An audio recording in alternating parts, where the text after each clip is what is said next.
Andin, ucap Albert. Pikirannya jadi kemana-mana. Albert langsung pergi. Dia harus menemukan Andin.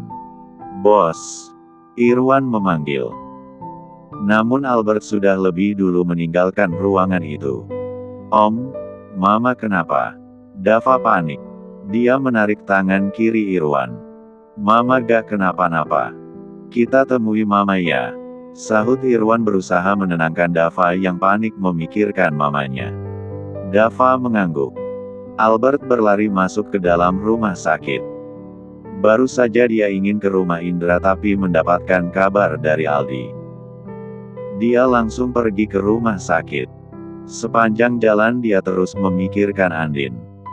Tak tenang kalau dia belum melihat Andin baik-baik saja. Andin. Albert masuk ke dalam UGD. Semua orang di sana menoleh ke arah Albert. Andin mana? Tanya Albert. Tiba-tiba sebuah ranjang yang ada seseorang di sana dengan tubuh ditutupi kain putih semua keluar dari dalam bilik UGD. Andin. Albert menghampiri ranjang itu. Andin, ini bukan kamu kan?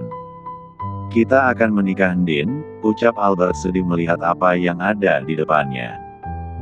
Jangan tinggalkan Dava, Andin. Dia masih membutuhkanmu, ucap Albert terisak tangis. Dia tak menyangka akan secepat itu Andin pergi.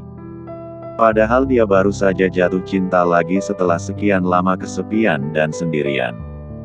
Aku juga ingin kau ada di sisiku, Andin, tambah Albert. Dia ingin membuka kain putih di depannya namun terdengar suara dari belakang. Tuan Albert. Albert mengurungkan niatnya untuk membuka kain putih di depannya. Dia menoleh ke arah sumber suara yang memanggilnya. Seketika wajahnya berseri-seri.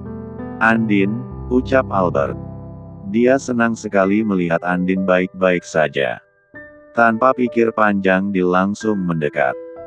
Ingin memeluk Andin tapi ditahan olehnya. Belum boleh. Andin menggelengkan ibu jarinya. Albert tersenyum manis. Yang penting Andin selamat. Aku senang sayangku selamat, ucap Albert. Andin tersenyum manis. Kalau kamu selamat itu siapa? Albert menunjuk seseorang yang ditutupi kain. Itu Friska, jawab Andin. Friska. Istrinya Indra. Albert masih ingat Friska nama istrinya Indra. Wanita yang menggantikan Dina di hari pernikahannya. Iya, jawab Andin. Perawat yang mendorong ranjang itu kembali mendorong ranjang itu untuk dipindahkan ke bilik lain. Albert dan Andin hanya memperhatikannya. Friska meninggal. Albert bertanya. Iya, jawab Andin. Dia menjadi saksi atas kejadian naas di rumahnya Indra. Kenapa dia bisa meninggal? Tanya Albert penasaran. Tadi dia hanya mendengar berita dari Irwan kalau rumah Indra kebakaran. Tadi saat terjadi kebakaran, dia masuk ke dalam rumah untuk mengambil semua hartanya. Aku dan yang lain sudah berusaha menghentikannya, tapi dia tetap kekeh, jelas Andin. Friska serakah. Terlalu mencintai dunia sampai dia lupa akan keselamatannya, ucap Albert. Bukannya kasihan dia justru geram. Andin mengangguk. Albert memperhatikan Andin. Bajunya sebagian robek dan kotor. Ada luka di lengannya yang sudah diperban. Sayang, kamu. Albert mendekat. Aku tidak kenapa-napa. Sudah diobati, sahut Andin.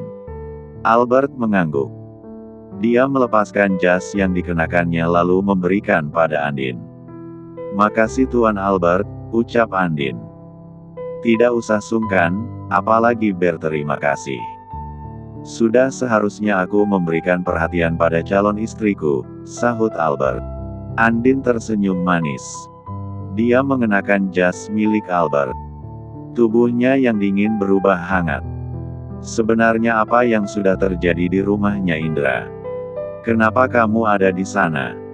Tanya Albert. Andin terdiam sesaat. Dia pergi ke sana untuk mengambil rambutnya Indra itu saja. Tiba-tiba ada asap dan api. Aku mengambil barangku yang masih tertinggal di rumahnya Mas Indra. Baru mau turun dari lantai atas sudah ada asap dan api dari arah dapur, jawab Andin. Alhamdulillah kamu baik-baik saja sayang, ucap Albert. Andin mengangguk. Tadi hampir saja dia terbakar demi menolong Ibu Susi yang terjebak di dalam dapur. Andin. Terdengar suara seseorang menghampirinya. Andin berbalik, begitupun Albert. Mereka menatap Ibu Susi. Dia didorong Ruri menghampirinya. Terima kasih sudah menyelamatkan nyawaku. Kamu mengendongku di antara kobaran api. Padahal kamu tahu bisa saja kamu terbakar bersamaku, ucap Ibu Susi. Kedua netranya berkaca-kaca. Selama ini dia terlalu serakah. Dia buta tidak melihat kebaikan dan ketulusan Andin. Padahal dia sudah banyak menyakitinya tapi Andin masih mau menolongnya. Mempertaruhkan nyawanya tanpa ragu-ragu. Andin menggendong Ibu Susi di punggungnya karena kaki Ibu Susi terluka. Membawa Ibu Susi keluar dari dapur sampai selamat. Andin mengangguk. Dia terharu mendengarnya. Selama ini mana pernah Ibu Susi berterima kasih padanya untuk apapun. Bahkan dia selalu menghina dan mencibirnya. Mendukung perselingkuhan Indra dengan Dina. Dan selalu memperlakukannya dengan tidak baik. Aku tahu aku ini ibu mertua yang jahat. Menantu sebaik kamu aku sia-siakan. Aku bodoh.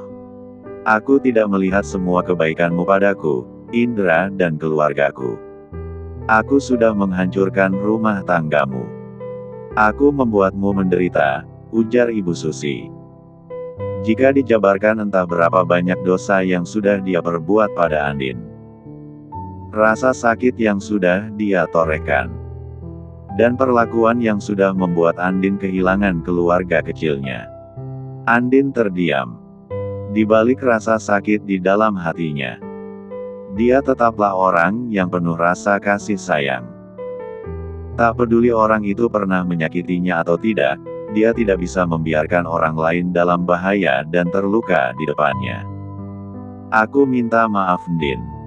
Maafkan aku, ucap Ibu Susi. Dia menyesal atas semua perbuatannya pada Andin. Memang sudah sangat terlambat. Tapi dia bersyukur masih diberikan umur untuk melihat seberapa besar kebaikan Andin dan ketulusannya. Termasuk melihat kesalahannya sendiri. Andin mendekat. Dia memeluk wanita parubaya yang duduk di kursi roda. Aku sudah memaafkanmu Bu, sahut Andin. Dia bukan orang pendendam. Seterluka apapun dia dan sesalah apapun orang lain padanya, dia tidak bisa menghakimi mereka. Ada Allah yang jauh lebih pantas untuk memberikan balasan dan penerang jalan untuk mereka. Ibu Susi menangis terseduh-seduh. Seandainya dia bisa mengulang waktu, mungkin dia akan memperlakukan Andin sebaik mungkin. Dia tidak akan membiarkan Indra selingkuh apalagi sampai menyakiti hatinya. Terima kasih Andin, ucap Ibu Susi. Keserakahan sudah menutup semua pintu hatinya. Sehingga dia tidak bisa melihat mana yang baik dan buruk. Andin mengangguk. Ruri terdiam. Dia melihat dengan mata kepalanya sendiri betapa Andin mempertaruhkan nyawanya untuk menolong ibunya. Sedangkan dia sendiri sebagai anaknya takut mati. Sampai dia membiarkan ibunya masih berada di dalam dan lebih memilih menyelamatkan dirinya sendiri. Mbak Andin, ucap Ruri. Andin yang berdiri di depannya menoleh ke arahnya. Aku salah menilaimu. Aku pikir kamu ingin menguasai harta Mas Indra. Ternyata akulah yang sebenarnya ingin menguasai harta Mas Indra. Mbak Andin keluar dari rumah Mas Indra tidak membawa uang sepeser pun dari Mas Indra.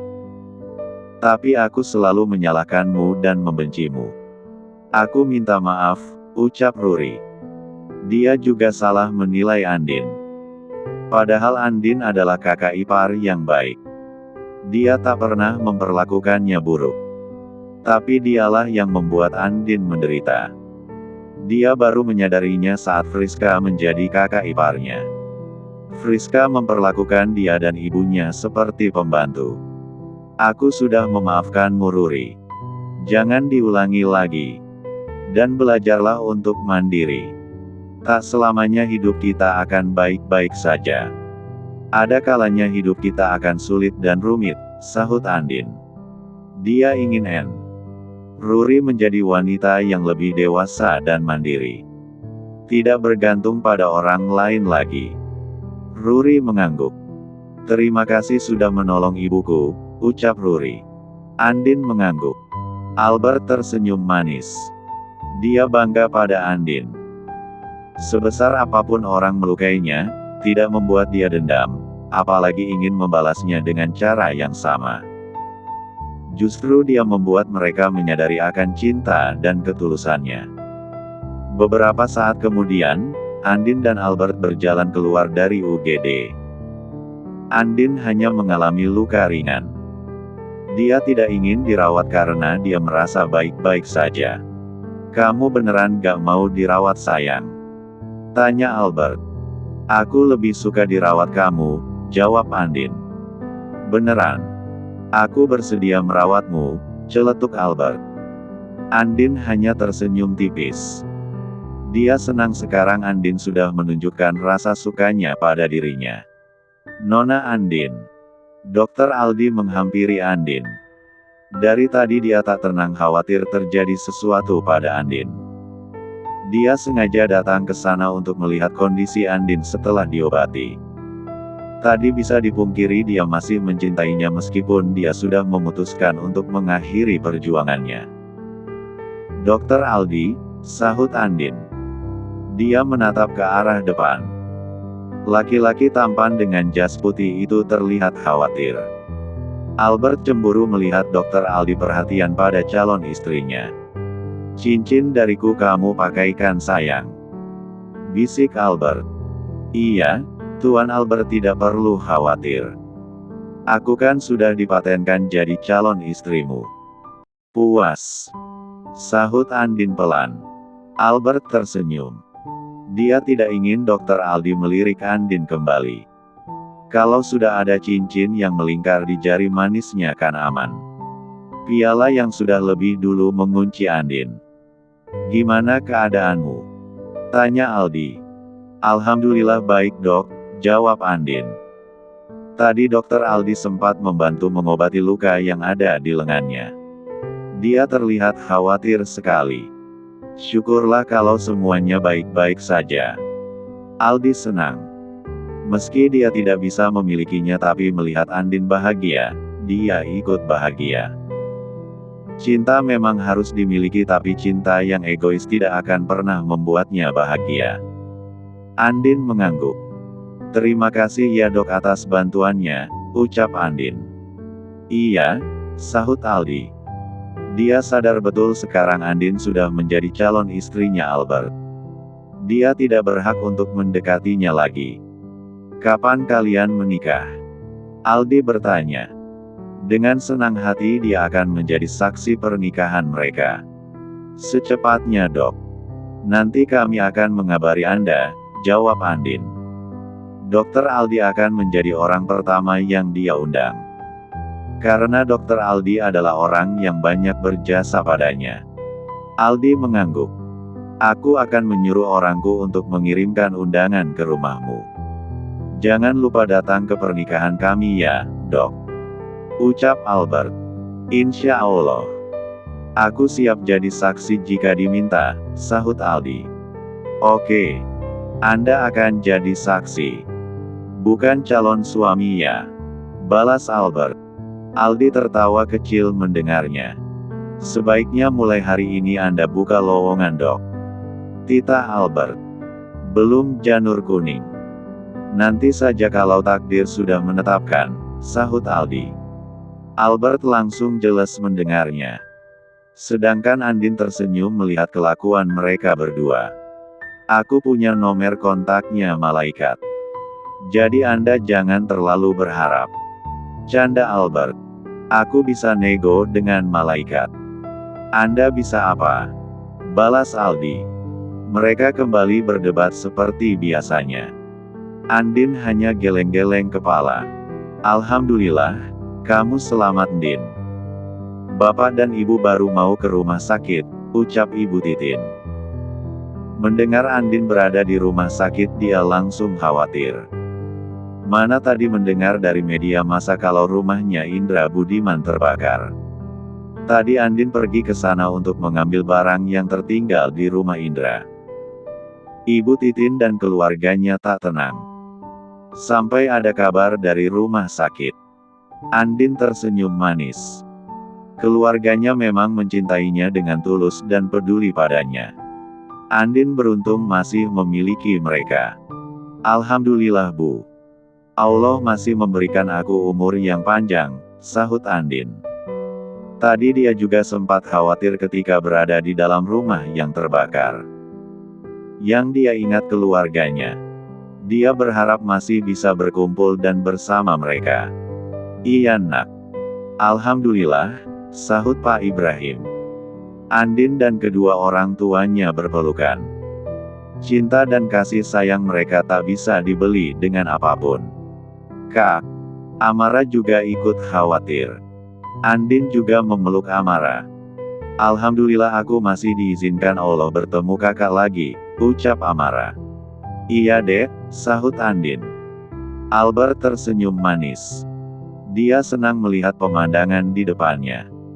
Seperti itulah keluarga. Saling menyayangi dan mengasihi. Satu bagian sakit maka bagian lainnya juga akan merasakan sakit. Mama. Dava berlari ke arah Andin. Dia tidak tahu apapun yang terjadi karena Pak Ibrahim dan keluarganya tidak memberitahu. Yang dia tahu mamanya pergi ke rumah papanya. Tadi Irwan juga merahasiakan apa yang terjadi pada Andin. Dava. Andin langsung memeluk putranya. Dava kangen mama, ucap Dava. Mama juga kangen kamu, sayang, sahut Andin. Dia khawatir tadi tidak bisa bertemu dengan putranya lagi. Meski Andin tahu dia bukan anaknya tapi cinta dan kasih sayangnya tak pernah berubah untuk Dava. Calon papa, makasih sudah jagain mama, ucap Dava menghampiri Albert. Laki-laki tampan dan gagah itu mengelus kepalanya. Iya bocah, sahut Albert diiringi senyuman manis. Dava senang Albert selalu menjaga ibunya. Dia tidak salah memilih Albert menjadi calon papanya. Setelah itu, mereka masuk ke dalam rumah. Duduk di sofa ruang tamu. Pak, Bu, aku ingin segera menikahi Andin, ucap Albert. Dia langsung menyampaikan niat dan tujuannya pada keluarganya Andin. Alhamdulillah. Pak Ibrahim dan yang lainnya senang mendengar kabar gembira itu. Bapak dan Ibu sudah setuju. Begitupun dengan Andin kan? Sahut Pak Ibrahim selalu menoleh ke arah putri sulungnya yang duduk di sofa. Iya, Pak. Andin malu-malu menyampaikannya.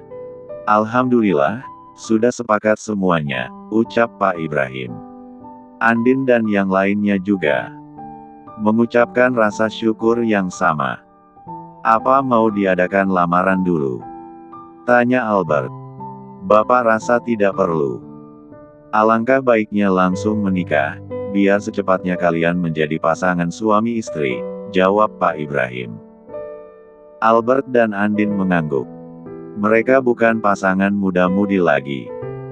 Tidak perlu proses lamaran yang akan memperlama waktu untuk menjadi pasangan halal. Kira-kira kapan kalian akan menikah?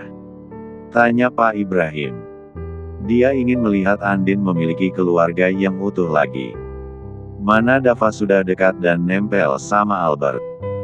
Mungkin minggu depan Pak atau akhir bulan ini, jawab Albert. Pak Ibrahim dan yang lainnya mengangguk. Alhamdulillah.